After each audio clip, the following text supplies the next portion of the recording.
Mainit na pinag-uusapan ngayon sa ilang mga entertainment news sites at pinagdedebatehan ng mga netizen sa ilang mga social media platforms ang ginawang request ng Kapamilya Network na hingi ng 2 primetime slot ng GMA7 para ipalabas ang kanilang mga programa. Kumakalat ngayon sa mga bulong-bulungan at tiyak na umanong ipapalabas ngayong taon ng 2 teleserye na ginawa ng ABS-CBN sa primetime ng GMA7.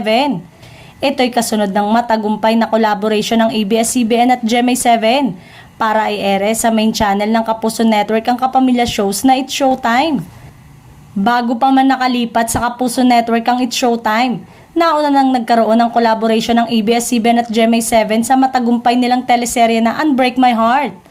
Nauna na rin naman inilahad ni Laurenti Joggie na isa na ring content provider ang ABS-CBN. Kaya naman maaari na itong makipag-negotiate sa iba't ibang mga network na gustong i-ere sa kanilang mga channel ang content ng ABS-CBN.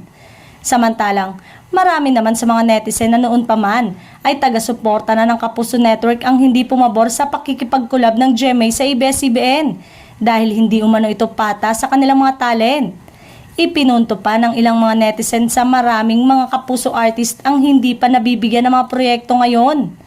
Kung sakali mang piliin ng GMA Network ang shows o program na kabilang sa network ay tila inaamin na rin ito na hindi nila kayang mag-produce ng quality shows at series na magpapataob sa mga teleserye ng ibang mga networks.